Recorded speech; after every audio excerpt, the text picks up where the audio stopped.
Wash your brushes, people.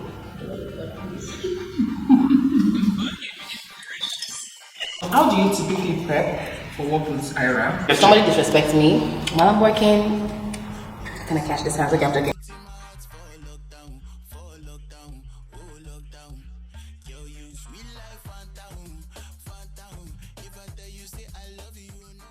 I said 5 in the morning, I wake up to 5 for my earnings.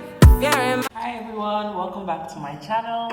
My name is Ibifubara and I am a lifestyle YouTuber. Yeah. Today, like the title says, I am with my sister, Hi. #1 makeup artist Thank in you. Nigeria. Oh my God. That's worked with Ayra, Asha, David, Wiz, a bunch of your faves.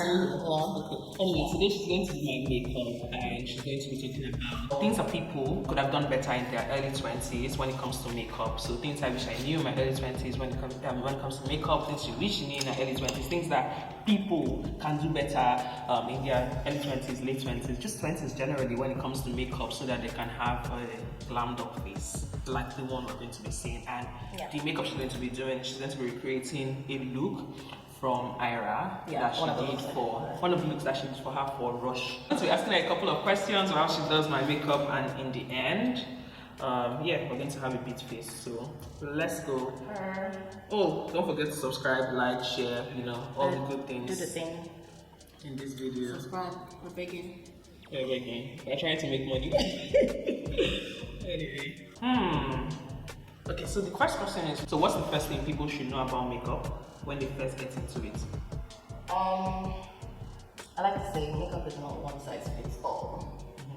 So some people think otherwise, why I think it is. People have different styles of makeup, and I think you just need to find what caters to you, and you know, it's okay to experiment. But I think you should just find what caters to you. Like everyone should have like a signature style that never fails them. Always. Like it's your fallback style if anything happens. Yeah, I think I have a signature style. You have it, but I think my signature style is inspired by your signature style. What is my signature style? Like, you know, people call it avant-garde makeup, but it's not. To be honest, it's kind of like fresh skin, a mix of editorial and like soft glam in one. Soft glam for the face, then editorial for the eyes. To be honest, it also has to do with like what fits your skin type, right? Honestly, some people look, the full face beat thing, right? It just makes it look heavy or whatever. I think I look strange. But when it comes to the soft glam and like the eyes having like a certain look or the lips or whatever, it just gives it a look and it also fits my personality. So I think just to add to what you said, right? Making sure that the makeup also fits.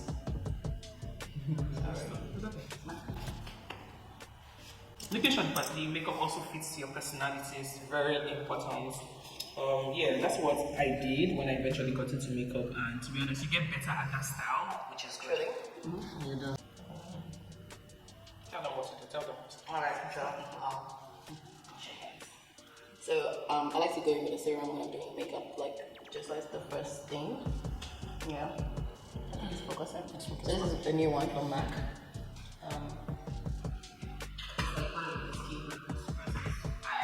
I do a very extensive skincare depending on who I'm working with, but just like for my everyday girlies, serum, just one serum is fine, and moisturizer and primer ready to go, which is what I'm exactly going to be doing on my skin. Why is it important to do this, by the way? I kind of like over the years I've incorporated like skincare into makeup, so I feel like, you know, it's just an extra step that just helps the skin to not look super baked, you know, because when you have also like just another layer of moisturizing, to be honest. So when I do that, and it gives like a nice glow. Who doesn't like a glow? I want to know. Yeah. Also helps your makeup to like glide in smoother. Just tip and tricks of this video. Yeah. So I'm just gonna take a moisturizer. So this is like a hydrogel type 1, and this is great for like normal to like oily skin. But if I have someone who's like super dry, I would really like going with an extra step, like maybe like an oil or a moisturizer that's more emollient, something that's more creamy. But this is great for like normal to like oily skin combination, just right there. And you can just see how plump the skin looks already. It's like the base is like perfect. Combination. I think I have combination skill. I think you have combination skill. Yeah. So next step is the primer. I'm just gonna pop on. This is almost done. It's a shade. A nice primer. I enjoy using this one. What is this? Foundation. Foundation. So what's it like working with celebrities, especially in Lagos? Very interesting. Very interesting space. Yeah, like I mean, I guess like you're like, oh wow, like you get to see that these people are actually human beings like you as well. But it's fun. I quite enjoy working with celebrities. I really do enjoy like just getting to have that meeting interaction with them, like touching their face, like being like graced with the opportunity to like actually work with someone you see on TV all the time. Yeah, it's interesting. How do you deal with like annoying like teams? If they have annoying teams that do not let you work well? I mean, I guess the best thing is try not to let it get to you. Yeah. It's easier said than done, I'm not gonna lie. Yeah, but you have to just hope that, you're able to communicate. I think communication is like, really the solution, because once you can like really communicate and let them like understand where you're coming from, because the truth is, working with artists, there's always like a crunch time for whatever reason. There's always like a crunch time. There's always like, oh, we don't have time. We need to go. You have to learn how to work fast. Yeah, I mean, one of the things with working with celebrities, you have to learn how to work fast because they're always on the move. So they might truly not have time. Maybe they really have another gig they have to be at, or they have somewhere. Or someone has late. Okay, exactly. Or there's that too. So you have to just, I think you just learn to be accommodating. Fair enough. Yeah, you like to be accommodating, but you can't really let anything get to you because you will honestly just be upset for your pockets. Because at the end of the day, you're on the job.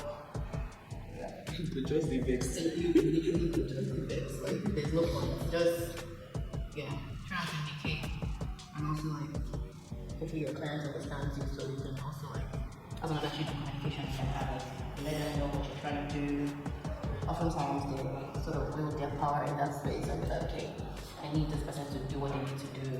So people just give her the space or give him the space, let her just do what they need to do. Okay. Yeah. So if they're like, for instance, right, because there are different scenarios, like if you feel, this is for like makeup artists that are watching or people that want to get into it, right? If you feel disrespected by the people on the team or the celebrity, like how would you typically handle it? Oh, I'll call it out. It's like in the most respectful and professional way. If somebody disrespects me, I'm calling out right there in the moment. Because the truth is, when it comes to our profession as makeup artists, people often like somehow still look down on makeup artists like, so if you're doing makeup, they don't see it as like a respectable profession. I don't know how to explain the thing, but if somebody disrespects me while I'm working, can I catch this hands? Okay, I'm joking. But you have to communicate properly. Like, just know that, in my right here, you can't disrespect me for whatever reason. Just communicate and also let your clients know that you don't appreciate being spoken to in certain way, or let whoever is your boss on the set, because I get hired by a couple of people, so I would sometimes also take my complaints that way. If I can handle it myself, I shut it down and I handle it. But if I know it's gonna get out of hand and I might say something that might not look professional, I take it to like a higher person on the team, like a hierarchy, like maybe like a producer or a director, like, okay, this is what happened, I'm not comfortable working in this space with this person, or this person came in and disrespected me, blah blah blah. Oh, I like this question. So what are the things people should do or have in order to have a flawless fit, since we've done foundation? Okay. The tools are important, so make sure you have a good set of brushes. That would always help you. Make sure you have a good foundation. By good foundation, it doesn't necessarily mean an expensive foundation. It doesn't always have to be expensive.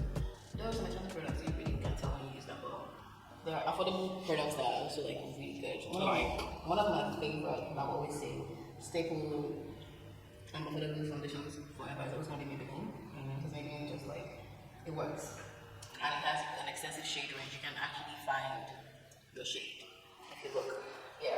So I was saying like us. To find the shade. For concealers, for affordable concealers. There's some Nigerian brands I like Younger Beauty. You can find like some really good concealers there.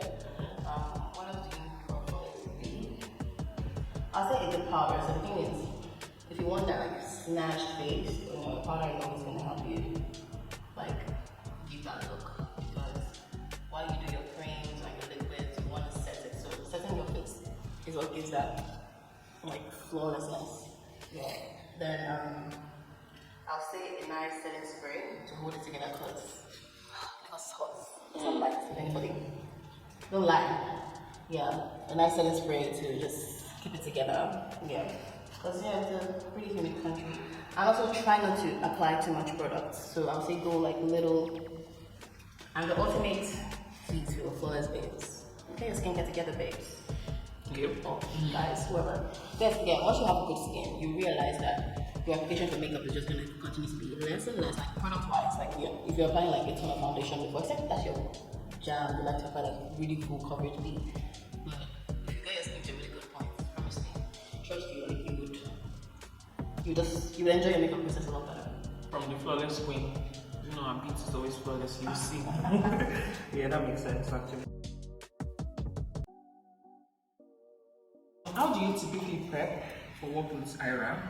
That seeing that you're creative and your makeup style is unique, do you start by freestyling, or you already have like a specific style you have in mind based on the concept of the video or whatever she's going for? Basically, your creative process, what's it like? So when I get a gig with her specifically, I kind of already have considered products I use for her. It's almost like a pick and go. So what I do is I take out products and I put back in what I see fit, like depending on what I'm doing. But when it comes to prepping skincare, it doesn't really change much, except I'm adding new products that I've tried and stuff that I'm curious, and I'm adding it to the routine. Do massages, like, I do a lot of facial massages, just helps the blood flow and helps the makeup like stay on better. What was the other question you asked? Yeah, no, just generally, like, do you you talked about it? Yeah, so we freestyle, depending on what the look is. So it's not like there's like a standard look. We're always trying to switch looks. Except we're just trying to do something very simple and neutral. Like we're probably just going like today we're just doing like a liner. That's it. So it's like let's get to it. She loves the gloss all the time. Okay. So when you were doing like this makeup that we're creating, which is the Rush video, right? Yeah. What was it like? Like how did it become? So it's so interesting because that particular look was still last minute. Always the best. Yeah. It wasn't the look I planned for that outfit. I'll see if I can find a picture of the look I planned. It wasn't the look I planned for the outfit, like zero at all. There was so much, it was crunch time and it was a 2-day video. But like, what can we do right now? Also like, it's not easy, people get tired, the artist is also tired, so I'm also trying to not make her too tired and let her sit down for hours trying to do like another look. So I'm thinking, we already have a base. What I actually did is I cleaned the center of her face. Because like I just felt like it was a bit too like from powdering for like since morning, so I just cleaned it off and I put in fresh base there and sprayed and made sure everything went good. I just did this, which I'm gonna get to in like a second. The liner was still on the show. I just realized that I wanted like a silver liner just to time the look because the hair was like we're working simultaneously, hair and makeup, so it was like a lot of pressure happening at the same time. So like crunch time, there wasn't time. So yeah. So it's a silver pigment from Jennifer Myers. My fave, okay. Yeah.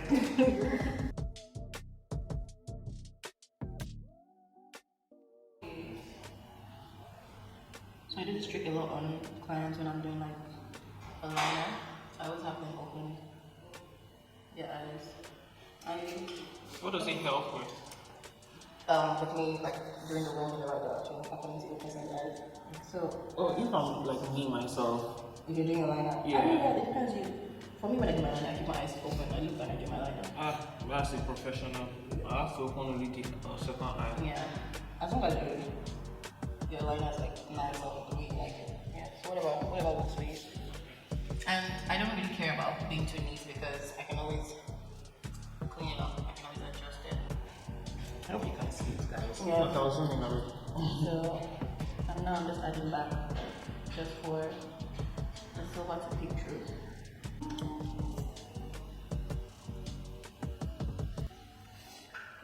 This one is different too. It is a last break here. This spray was very. Back to do blush, which is my favorite part. So, okay, so what are the things you wish you knew about makeup in your early 20s, or generally, right? You wish people knew about makeup in their early 20s, and you think people should know? And makeup artists and regular people like us, what do you think people should have in mind when it comes comes to makeup. But I want to know your experience first because I think it was in your early 20s you also started doing makeup. Yeah, I started experimenting. So, What we should know about makeup in your early 20s? To be honest, I would say, yeah, experiment. Yeah, have fun with makeup. It's not the end of the world if you're not getting it right. You can easily almost like find your signature look that works for you. I wish there was this conception that was everywhere that only expensive products could like get you like the thing you wanted, you know, and I think it should not be. Expensive products are good. I'm not going to lie. You get your money's worth. Well, honestly, like at least 90% of the product. Embrace your skin. Skincare. I always put skincare. I wish I knew what my skincare meant. I mean, I caught up on the race at some points, like later in my 20s, but embrace skincare in your early 20s. It's really good. Yeah, it's gonna take you a long way. And I'm just gonna go in with the powder blush. Using a very light hand here when I put the shampoo of the face, and it really brings the look together.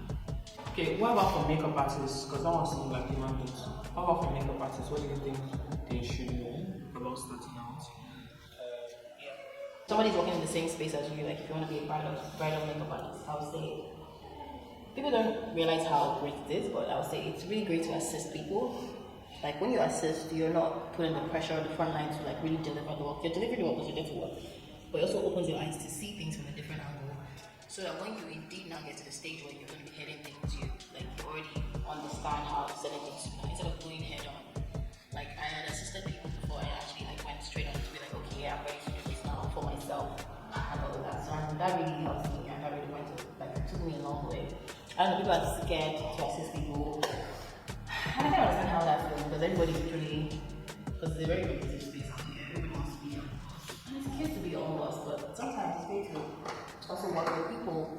I'm still learning. I don't know everything by myself. Also have a mentor. Mentor is what I always great for. It's great to have a mentor, someone to me. Doesn't have to be a makeup artist, it could be another creative in a different dimension who's clean it in their space and you might want to know. Also, early 20s, you're studying makeup, I would say hand in hand, try and understand and study the business of makeup as well, while you're also studying the artistry part of makeup. Understanding how to do business, studying if you're trying to be a makeup artist and you want to make money as well, you have to understand business management, you have to like manage things like customer service, attention to your clients, giving it to your clients, keeping your clients coming back to you, like all of the things that it was. It's not just about painting the face, it goes a long way to do a bunch of extra things. The last step, guys, is lining inside my eyes. We're going to be done. Wow, in such a conversation. I'm just lining. Dark skin girls, you can use a cool tone pencil. What does the group of pencil mean now? Do they Well, have the difference? Sorry. How do I put it?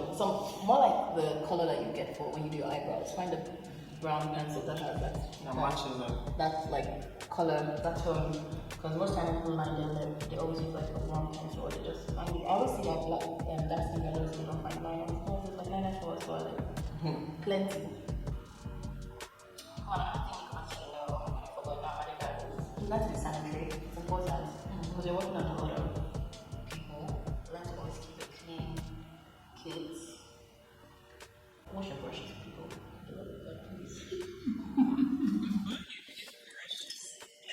Even if you're not a makeup artist, though. Yeah. I beg you. If you're not a makeup artist, wash your brushes. I see you. I know you don't wash your brush. Wash your brushes.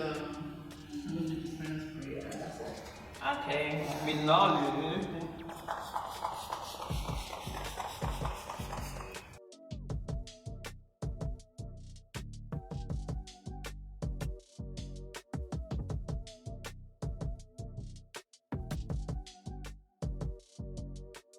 Hi, so this is the face. Thank you guys so much for watching this video. I hope you learned a thing or two or more from hopefully the pro MUA about doing makeup. Worth your time. It definitely was for me, Sha. I hope it helped you to understand your face more, your skin texture, whatever. Understand makeup more generally, right? So that you can have a good, clean, you know, neat beats like this one going forward. Thank you so much. Please subscribe. You know, subscribe. Put on your what does it say? Your notification bell. What does it share, like this video, so that can go, you know, to other people too. But yeah, and I hope to see you in the next one. Thank you. Bye.